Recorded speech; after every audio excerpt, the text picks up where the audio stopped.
Welcome to Front Yard Mechanic. Please subscribe, ring the bell for future videos that are uploaded. This channel is about vintage cars, tools, some newer ones, some walk around about cars and how to fix engines and engine information. Thanks for watching. Welcome on today's episode of Front Yard Mechanic.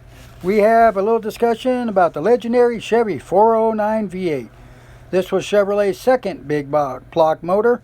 It was the heart of the Impala SS package.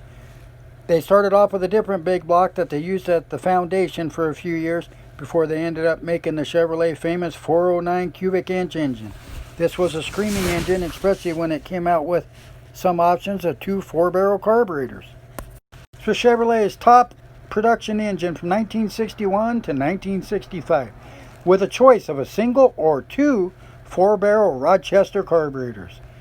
Carburetor, some of you don't know this because you're used to fuel injection and everything. It's actually like fuel injection, but it sprays gas out and it has a bowl to hold the gas, and you can actually take an air cleaner off and see it. Everything you see inside the carburetor if it's spraying gas.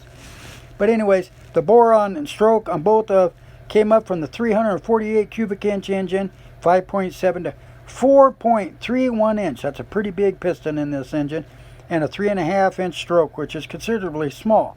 The dry weight was between 665 and 685 pounds. Torque output was anywhere from 385 to 690, and it was a cast iron block engine.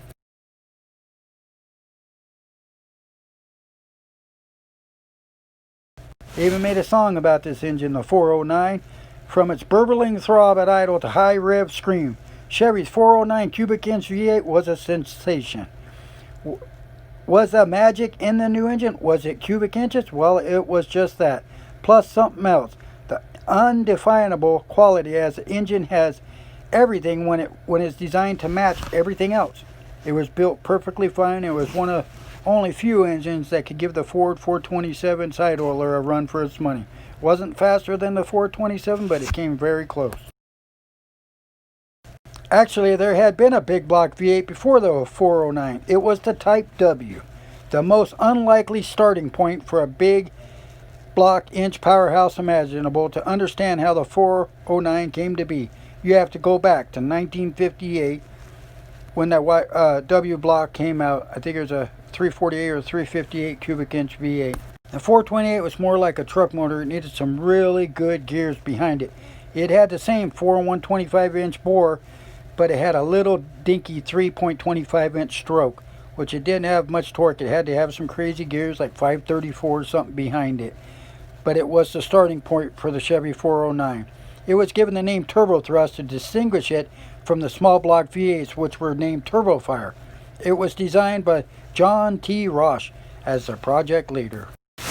Well, this concludes this overview of the Chevy 409 cubic inch engine. This was Chevrolet's second big block, but it's actually based on the same block, the same foundation as the previous Chevrolet engine. They were produced between 1961 and 1965, and it gave Ford, Dodge plenty of competition over Ford's 352 Interceptor and 390s, etc. The 409 was king of the hill when it came to those engines. Anyways, folks, I hope you enjoyed this. If you have any questions, leave them in the comment section below. Take care, please subscribe and ring the bell for future updates, and give this video a thumbs up. Thanks for watching.